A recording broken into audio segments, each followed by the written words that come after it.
మంచి నామకరణం చేసి వారి నాయకుల్ని, వారి శాసనసభ్యుల్ని, వారి పార్లమెంటు సభ్యుల్ని ఇంటింటికి వెళ్ళి ఈ సంవత్సర కాలంలో ఏ విధమైనటువంటి కార్యక్రమాలు మనం చేశాము అనేది వెళ్ళి చెప్పాల్సిందిగా ఆయన కోరుకుంటూ 2 మీటింగులు పెట్టాడు. ఒకటి జూన్ 23న ఆ రోజు ప్రకటించారు సుపరిపాలనకు తొలి అడుగు అని. మళ్ళా నిన్న ఒక మీటింగ్ పెట్టారు. ఆ మీటింగ్లో కూడా అందరికీ కూడా మీరు ఆషామాషిగా తీసుకోవద్దు, ఇది చాలా సీరియస్ విషయం అని పెట్టారు. ఈ 2 మీటింగులు కూడా నిశితంగా పరిశీలించిన లేదు వారి పత్రికల్లో, అంటే వారికి సంబంధించిన పత్రికలు నేను ప్రత్యేకంగా పేర్లు చెప్పవలసిన అవసరం లేదు, కానీ ఆ పత్రికల్లో వచ్చిన వార్తలను పరిశీలించినా మనకు అర్థమయ్యేది ఏమిటంటే చాలా పేలవంగా ఈ మీటింగులు జరిగాయి. No response.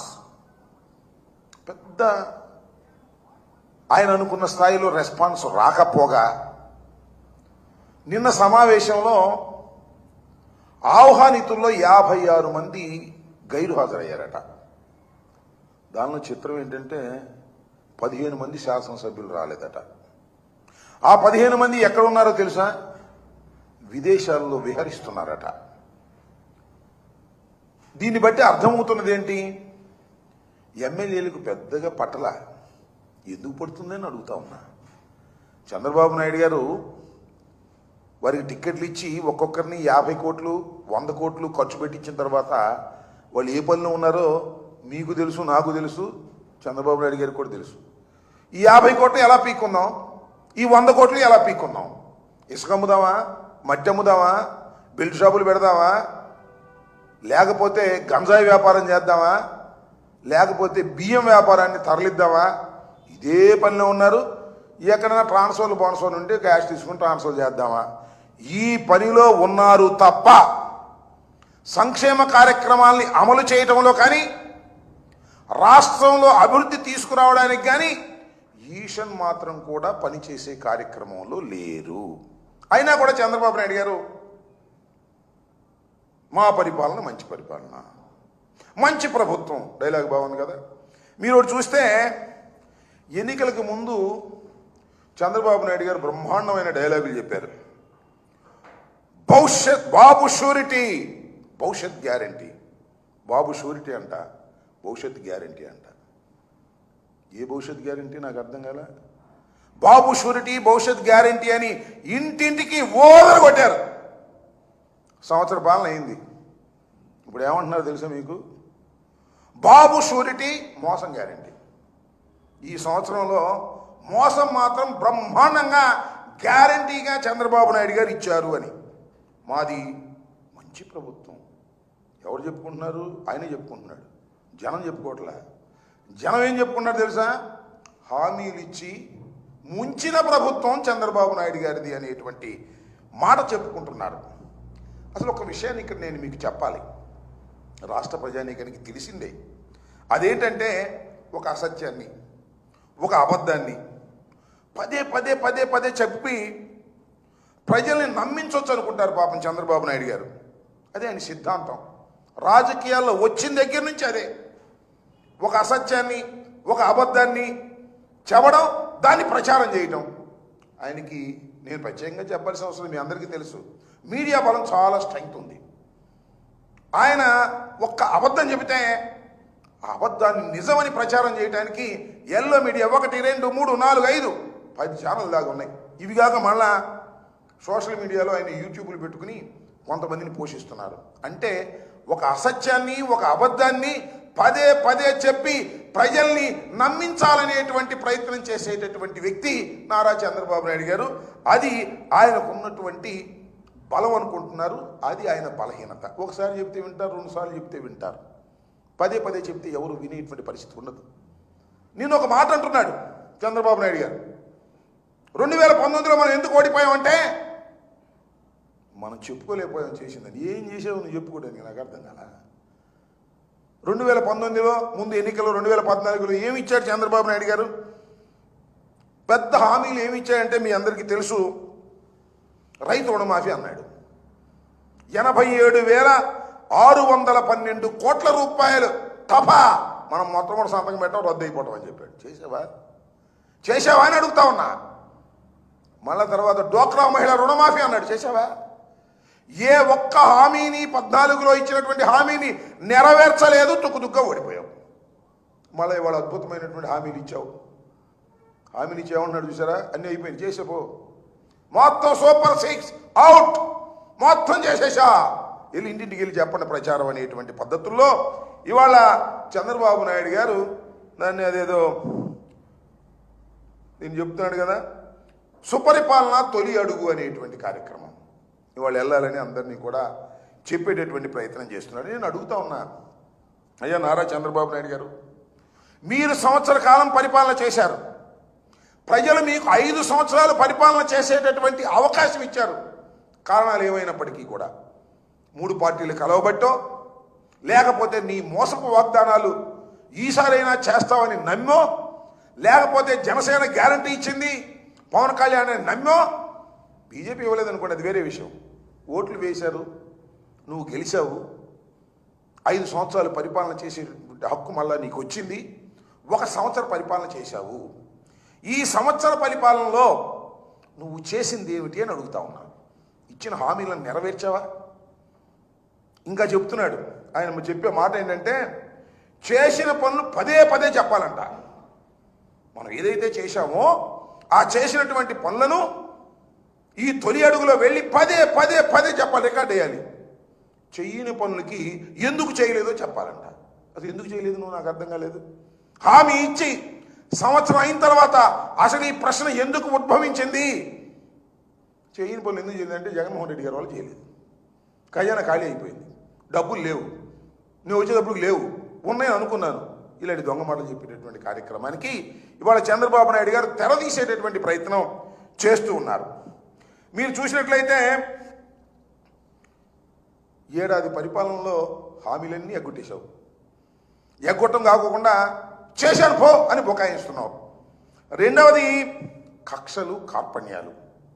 YSR Congress party నాయకులు ఎక్కడ సందు దొరికితే అక్కడ కేసులు పెట్టడం, జైల్లో వేయటం, బెయిల్ రాకోకుండా లేనిపోని సెక్షన్లన్నీ వేయటం, న్యాయస్థానాలతో చివాట్లు తినడం. ఇది ఇంకో పక్కన చూస్తే ఎమ్మెల్యేలు ధనార్జన, దౌర్జన్యాలు ఇష్టం వచ్చినట్టుగా చేయటం. వీటన్నిటికీ రింగ్ లీడరు మనోడే. ఎవరు? చంద్రబాబు నాయుడు గారు అబ్బాయి లోకేష్ గారు క్యాష్ తీసుకోవడం, సూట్ కేట్లు సర్దటం. ఇదే పనిలో ఉన్నారు తప్ప ప్రజలకు మేలు చేయాలి అనేటువంటి కార్యక్రమం ఒక్కటి కాబట్టి ఒక్కటి చెప్పండి. మీరు ఆ రోజున కూడా 2014-19లో కూడా అమరావతి పేరు చెప్పి ఎంత అవినీతికి పాల్పడ్డారో నేను ప్రత్యేకంగా చెప్పాల్సిన అవసరం లేదు. మళ్ళీ ఇవాళ మొదలు అమరావతి 55,000 ఎకరాలు, అవి కాదంట, ఇంకో 45,000 ఎకరాలు. తన దూరం కంత లేదు, మెడకో డోలంట, ఇచ్చినాడికి దిక్కు లేదు. మళ్ళీ 52,000 కోట్ల రూపాయలు అప్పు. ఇది కాక మళ్ళా అప్పు. ఈ అప్పంతా తీసుకొచ్చి 1,00,000 ఎకరాల్లో 1,00,000 కోట్లు 2,00,000 కోట్లు పెట్టానని పెట్టి డబ్బు చేసుకునే కార్యక్రమం చేసుకున్నటువంటి దుర్మార్గమైన పాలన ఈ సంవత్సరం పాటు చేశారు. ఈ సమర్పణం చేసి దీనికి వాళ్ళ సుపరిపాలన అని పేరు పెడితే ఎవరు నమ్ముతాడన్నా? ఒక దుర్మార్గమైనటువంటి పాలన ఈ 1 సంవత్సరంలో చూసాం. ఇంకా 4 సంవత్సరాలు ఇంతకన్నా పరమ దుర్మార్గమైనటువంటి పరిపాలన చూడవలసినటువంటి గత్యంతరం లేని పరిస్థితి ఈ రాష్ట్ర ప్రజానీకానికి వచ్చింది అని నేను ఈ సందర్భంగా చెప్పదలుచుకున్నాను.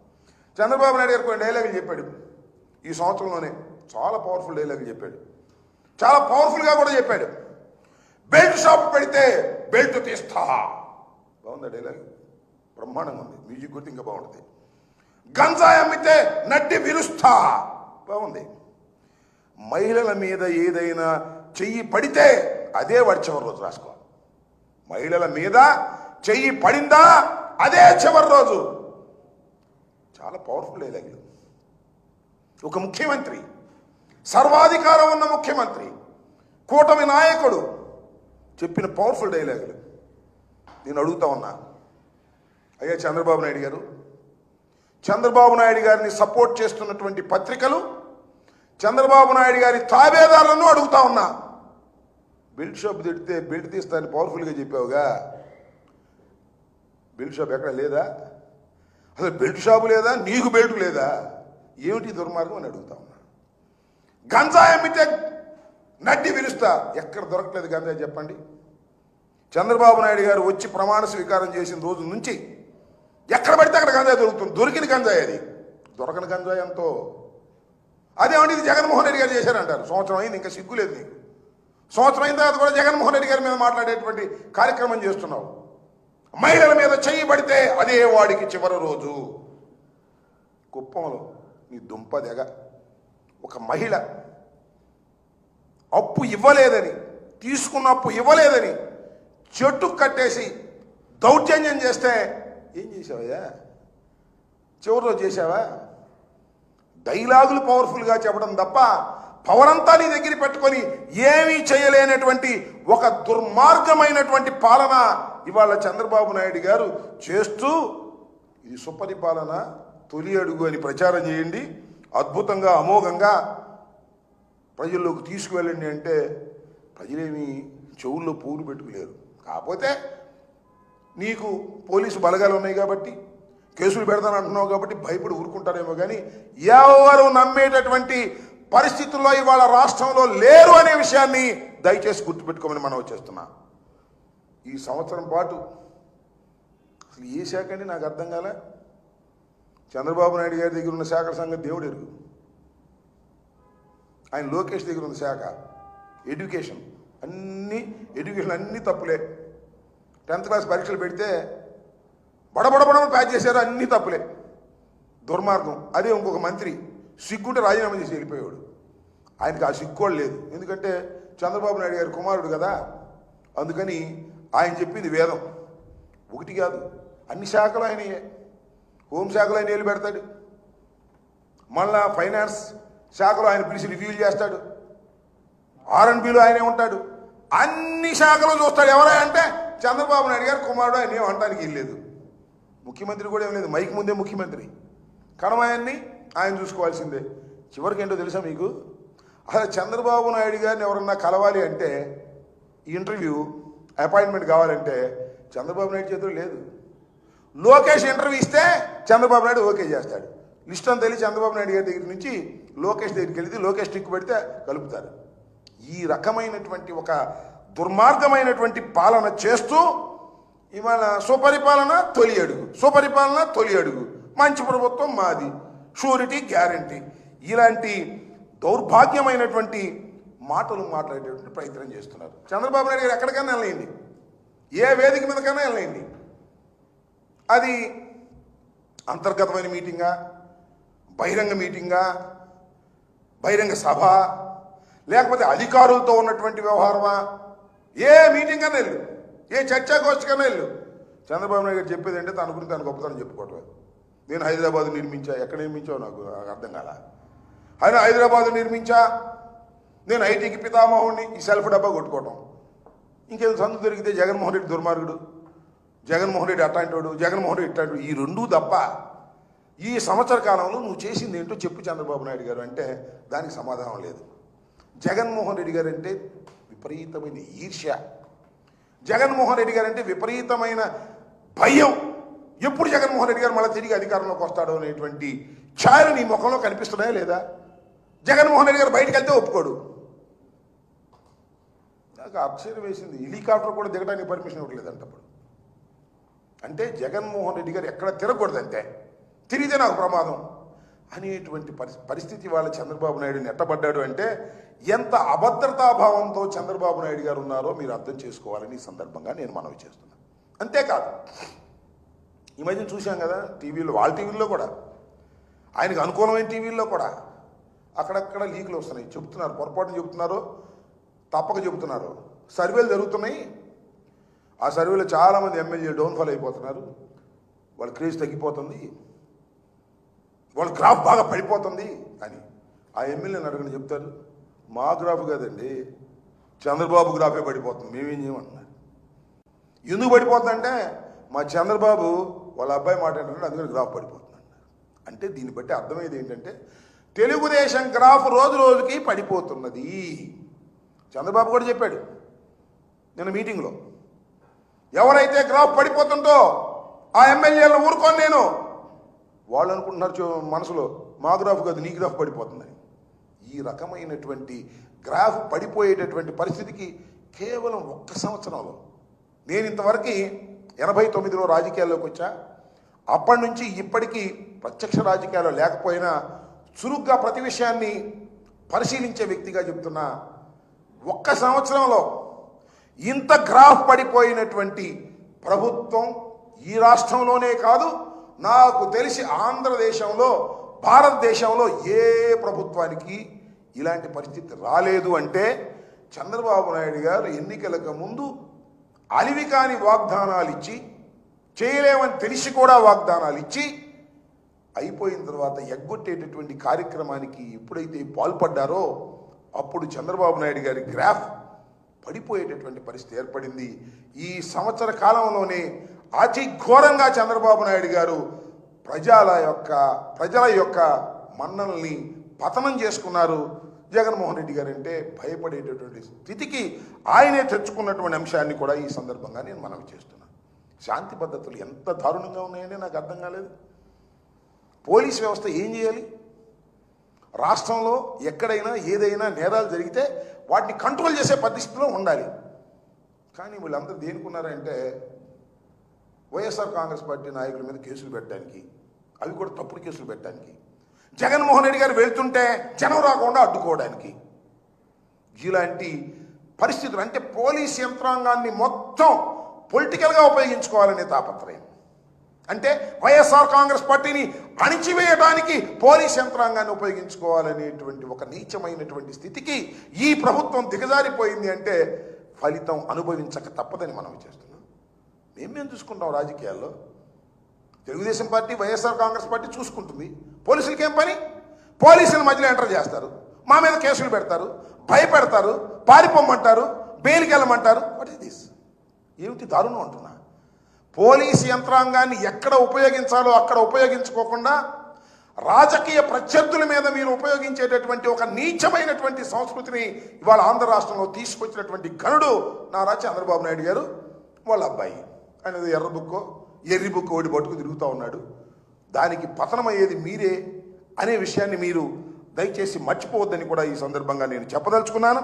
కాబట్టి ఈ సంవత్సర కాలంలో ఈ ప్రభుత్వం, కూటమి ప్రభుత్వం, చంద్రబాబు నాయుడు గారి నాయకత్వంలో ఉన్నటువంటి ప్రభుత్వం చేసింది ఏమీ లేకపోగా రాష్ట్రాన్ని దిగజార్చేటటువంటి కార్యక్రమం చేసింది.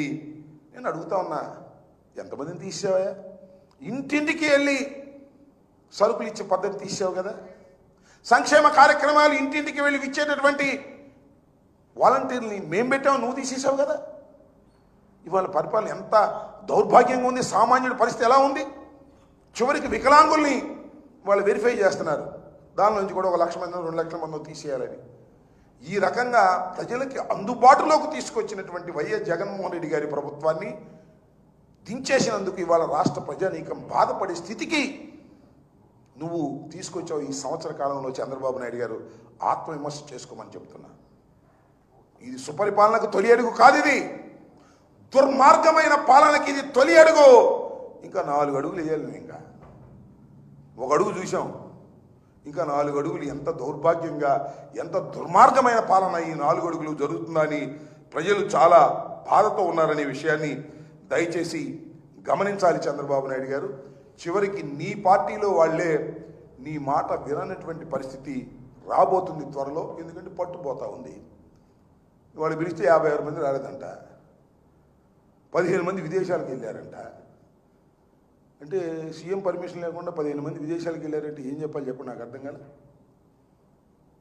వితౌట్ సీఎం నాలెడ్జ్ 15 MLAs దుబాయో, సింగపూరో, అమెరికానో, రష్యానో విహరిస్తున్నారు. ఏమిటి వాళ్ళకి పట్టింది? ప్రజల పరిస్థితి ఏం పట్ల? సీఎం చూసి ఆగ్రహించుకున్నాడు, ఆశ్చర్యపోయాడు. కొంతమంది అసలు రాలేదంటే పుణ్యక్షేత్రాల్లో ఉన్నారండి కొంతమంది. అంటే నీ పరిపాలన పట్ల, నీ పట్ల నువ్వే గుడ్ అడ్మినిస్ట్రేటర్, పార్టీ మీద పట్టుంది అని అనుకుంటారు. ఎన్ని కోతలే ఈనాళ్ళు ఆంధ్రజ్యోతులు రాసే కోతలు తప్ప నీకు పార్టీ మీద పట్టు లేదు, నీకు అడ్మినిస్ట్రేటర్వి కాదు. కాకపోతే ఫోకస్ చేసేటటువంటి పత్రికలు మీడియాలు ఉంది కాబట్టి చంద్రబాబు మంచి అడ్మినిస్ట్రేటర్ అండి. ఏం అడ్మినిస్ట్రేటర్ నాకు అర్థం కదా. కాబట్టి ఇలాంటి దుర్మార్గమైనటువంటి పరిపాలన చంద్రబాబు నాయుడు గారు 1 సంవత్సరం పాటు చేశారు. ఇంకా 4 సంవత్సరాల పాటు చేసేటటువంటి అవకాశం ఉంది. కాబట్టి ఈ దుర్మార్గమైనటువంటి పరిపాలనలో ప్రజలు ధైర్యంగా ఉండే విధంగా ఆ భగవంతుడు ధైర్యాన్ని కల్పించాలని ఈ సందర్భంగా నేను కోరుకుంటూ ఉన్నాను.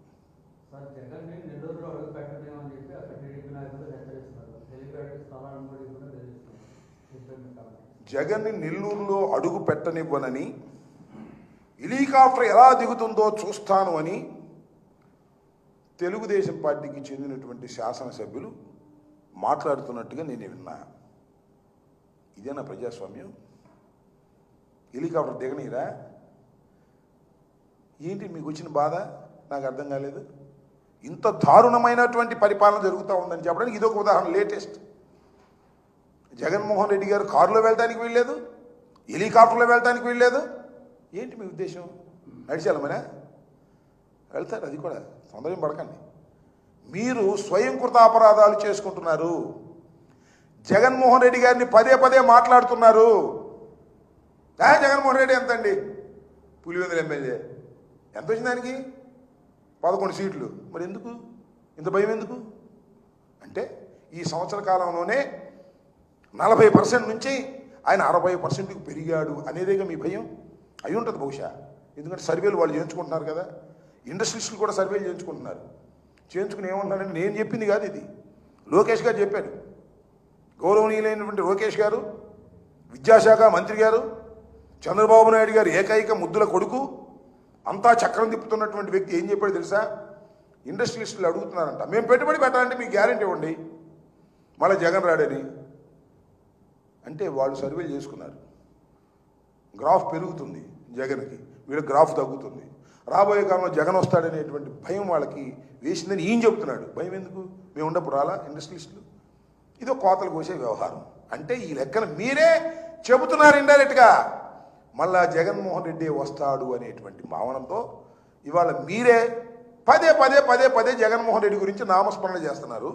అంటే జగన్మోహన్ రెడ్డి గారు ఒక పెద్ద శక్తిగా మళ్ళా ఎదుగుతున్నాడనే అంశాన్ని నేనేదో ఇక్కడ కూర్చుని ప్రెస్ మీట్లు పెట్టి చెప్పాల్సిన అవసరం లేదు. కానీ ఆ చంద్రబాబు మాటలు, ఆ పవన్ కళ్యాణ్ మాటలు, లోకేష్ మాటలు నిశ్చితంగా పరిశీలిస్తే ఎవరికైనా అర్థమైంది. మొన్న పవన్ కళ్యాణ్ గారు అన్నాడు 15 సంవత్సరాలు మేమే ఉంటాం, గ్యారంటీ ఇచ్చారు ఈయన. 15 సంవత్సరాలు మేమే ఉంటాం, మేము కలిసే ఉంటాం. ఉండు అయ్యా, ఎవరు కదన్నారు? కలిసే ఉండు, చంద్రబాబుతోనే ఉండు, చంద్రబాబు సంఖ్యకే ఉండు, మాకేం అభ్యంతరం? నువ్వు మనం కలిస్తే మేము ఆయన అభ్యంతరం పెట్టామా? మేము చంద్రబాబుకే నేను ఊడిగం చేస్తా, నాకేమి సీఎం పోయాం అవసరంలా, చంద్రబాబు నాయుడు గారికే ఊడిగం చేస్తా 15 సంవత్సరాలు అని ఒక బాండ్ రాసిస్తున్నావా? ఇవ్వు, ఎవరు కాదన్నారు? నువ్వు ఇస్తే నీ కార్యకర్తలు ఏమో ఆలోచించుకోవాలి తప్ప మాకేంటి అంటున్నా. నేను ఒకటే చెప్తున్నా, ప్రభుత్వ వ్యతిరేకత పెరిగిన తరువాత కూటమైన ఓటమి తప్పదు. అది చూసుకోండి. ప్రభుత్వ వ్యతిరేకత చాలా జోరుగా, చాలా స్పీడ్గా పెరుగుతుంది. గ్రాఫ్ చాలా డౌన్ అయిపోతూ ఉంది. అది కూటమి మొత్తానికి వర్తిస్తుంది. ఆ కూటమి ఓటమి పాలుగాక తప్పదు. సమయం వచ్చినప్పుడు కాస్త ఒళ్ళేదని జాగ్రత్త పెట్టుకుంటే ఇప్పుడు ఇలా కొద్దిగా మెరుగులో ఉంటారేమో తప్ప ఇలా జగన్మోహన్ రెడ్డి గారిని ఇంట్లోంచి కాలు బయట పెట్టనివ్వం, హెలికాప్టర్ దిగనివ్వం, రైలు ఎక్కనివ్వం, కారు వెళ్ళనివ్వం. ఇవన్నీ మాటలు మాట్లాడుతుంటే అసలు ప్రజా సంక్షేమం గురించి ఆలోచించవయ్యా అంటే జగన్మోహన్ రెడ్డి గారిని కట్టడి చేయడానికే మీ యంత్రాంగాన్నంతా ఉపయోగించుకునేటటువంటి దౌర్భాగ్య నీచ పరిస్థితికి ఇవాళ కూటమి ప్రభుత్వం, చంద్రబాబు నాయుడు గారి ప్రభుత్వం రావడం దురదృష్టకరమైనటువంటి అంశంగా నేను ఈ సందర్భంగా చెప్పదలుచుకున్నాను. ఓకే.